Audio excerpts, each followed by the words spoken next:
Everyone, welcome back to my Chhonno Chhara blog. আচ্ছা, এরপর থেকে ফিক্স করেছি 30 ডেজ চ্যালেঞ্জ নেব, তাও আবার what I it in a day এর ওপর। So today is the first day of my 30 days challenge.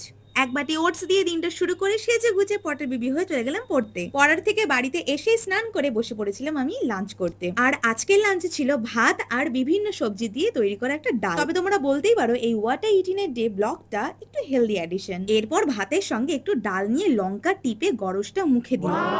Lunch complete করার পরেই ভাবছিলাম যে রাত্রেবেলা কি খাবো, আবার সেই ভাত ডাল একদমই নয়। তাই ভাবলাম তোমাদের সাথেও আমি আমার সুপের রেসিপিটা শেয়ার করে নিই আর আমার রাতের জন্য বানিয়েও নিই। তাই সবার প্রথমে একটা কড়াই, তার মধ্যে একটু তেল দিয়ে বাড়িতে পড়েতে করে কিছু বেসিক সবজিপাতি কেটে কুটে নিয়ে, যার মধ্যে রয়েছে গাজর, বিনস, রসুন, পেঁয়াজ, আদা, লঙ্কা। তোমরা চাইলে ক্যাপসিকামটাও দিতে পারো, আমার বাড়িতে আজকে ছিল না তাই আমি দিইনি।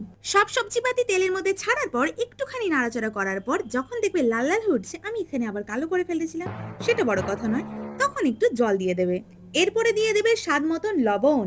এরপর একটু নাড়াচাড়া করার পর অনেক কষ্টে আমি এখানে আমার মশলার বাক্স খুলেছি, সেখান থেকে আমি আমার সিক্রেট মশলা, মানে ওই আর কি ব্ল্যাক পেপার, সেটা বার করে ঢেলে দিলাম যতটা আমার ইচ্ছে করে। তোমরাও তোমাদের ইচ্ছে বা স্বাদ অনুসারে দিতে পারো। যাই হোক, আমার স্যুপ রেডি হয়ে গেছে। তোমরা যদি একটু ঘন খেতে চাও তাহলে ওর মধ্যে কর্নফ্লাওয়ার জলের মধ্যে গুলিয়ে দিয়ে দিতে পারো। একটু হেলদি অ্যাডিশনের মধ্যে করতে চাইলে তোমরা ওটসের মধ্যে একটু জল দিয়ে সেটাকে গুলিয়ে নিয়ে ঢেলে দিতে পারো। ফাইনালি ঘরোয়া পদ্ধতিতে আমার স্যুপ তো রেডি হয়ে গেছে।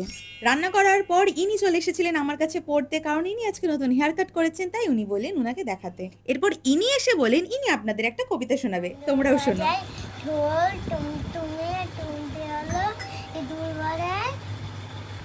কবিতাও শেষ, আমার ব্লগও শেষ। দেখা হচ্ছে নেক্সট ভিডিওতে। Bye bye.